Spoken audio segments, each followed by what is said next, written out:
Hola, ¿qué tal? Les saluda su hermano José Juan Valdés y esto es Evangelio y Vida. El día de hoy es jueves 28 de noviembre.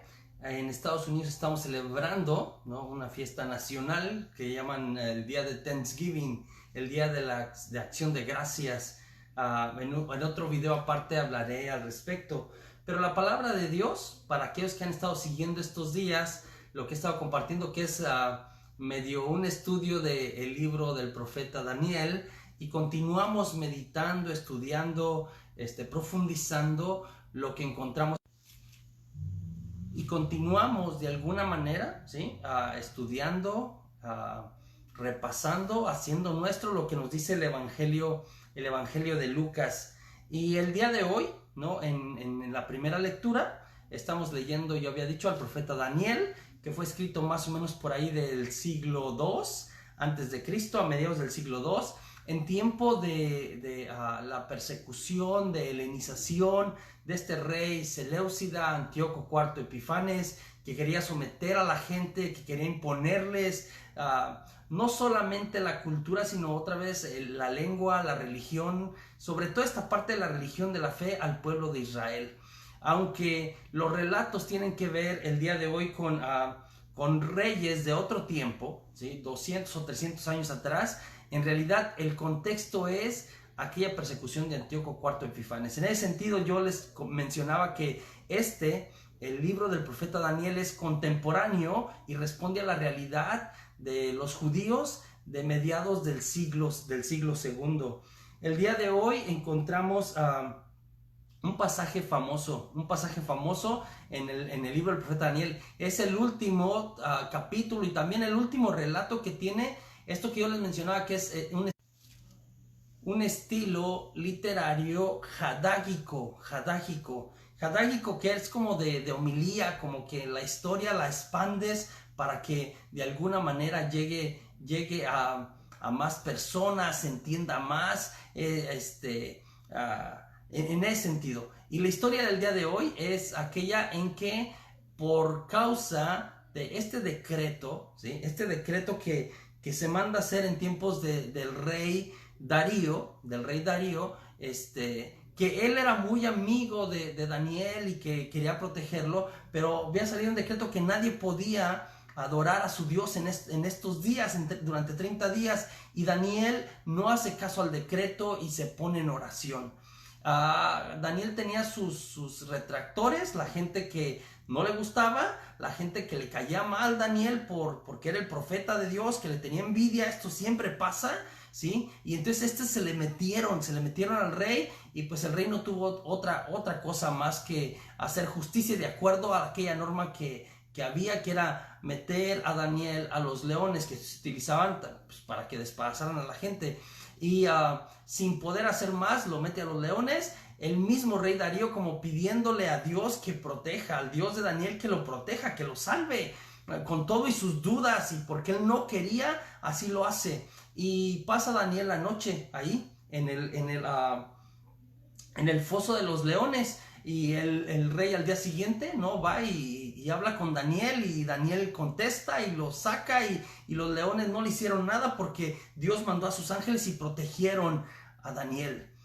¿Qué hay de interesante en la historia? Otra vez, yo le recuerdo, el contexto es la persecución religiosa que están viviendo. Entonces, este relato de Daniel es: no importa lo que les hagan, ustedes permanezcan firmes. Es un mensaje de esperanza a los que permanecen fieles y no se aparten de Dios. Esto es lo que nos quiere decir el texto el día de hoy. Nos habla de la oración de Daniel, esta oración que hacía Daniel en el piso superior. Otra vez, se acostumbraba a orar en el piso superior, como en el segundo piso de las casas, porque era como que con más paz, con más calma. Se oraba 3 veces al día. Esta era la costumbre judía. Nosotros los cristianos, sobre todo en la liturgia de las horas, seguimos como con este mismo esquema de laudes, vísperas y completas: oración de la mañana, oración de la tarde y oración antes de dormir, u oración de la noche. Encontramos también una cosa interesante: los judíos comúnmente en público oraban de pie. Esto es muy importante. Pero aquí encontramos a Daniel en su oración personal orando de rodillas. Otra costumbre que ya es muy cristiana, muy nuestra. Es un mensaje de esperanza. es Dios nos salvará así como salvó a Daniel. Si usted permanece bien, fiel, Dios lo salvará, ¿sí? De que Daniel sale de la fosa de los leones también es un relato, ¿sí?, que nos lleva a pensar en el símbolo de la resurrección.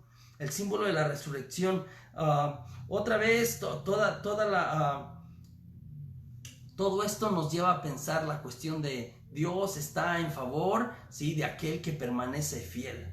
Otra cosa importante, y con esa cierro de esta primera lectura, es esta frase que salta cuando lees esto: obedecer a Dios antes que a los hombres. Y que ha sido el lema de alguna manera de muchos mártires: obedecer a Dios antes que a los hombres, porque Dios de alguna manera nos hará justicia. Es impresionante que esta fe que le lleva a terminar a Daniel en el foso de los leones, termina por convertir completamente al mismo rey Darío, que reconoce el poder de Dios, del Dios de Daniel. Y después invita a que todo mundo adore a este Dios porque es poderoso, porque salvó al mismo Daniel, ¿sí? Por la fe de Daniel, hasta el rey se convierte, y de alguna manera nos hace valorar esta perseverancia en la fe. En el Evangelio del día de hoy, encontramos como que dos partes. Seguimos con Lucas otra vez. Todo este año hemos estado leyendo Lucas en este ciclo. Entonces Lucas, en el capítulo 21, versos 20 en adelante, encontramos primero que nos relata el asedio de Jerusalén. ¿Cómo va a ser la destrucción de Jerusalén? Ya había mencionado que será destruida, que no quedará piedra sobre piedra, pero acá nos da como que más datos. ¿Y por qué es que va a suceder esta destrucción? Por lo mismo que le vino la desgracia a Jerusalén muchas veces, ¿sí? Antes, cuando en el tiempo de los profetas, cuando no se portaban bien, cuando no escuchaban al profeta, a los profetas que Dios mandó, ahora vendrá la destrucción total, porque el profeta de profetas también ha sido ignorado. Entonces, de alguna manera, por haber rechazado al profeta, ¿sí?, dice, Jerusalén será sitiada, ¿sí? Será sitiada, será terrible, tendrán que huir a las montañas. Les pide que los que no estén en la ciudad ni regresen, y los que están ahí, que si pueden huir, huyan.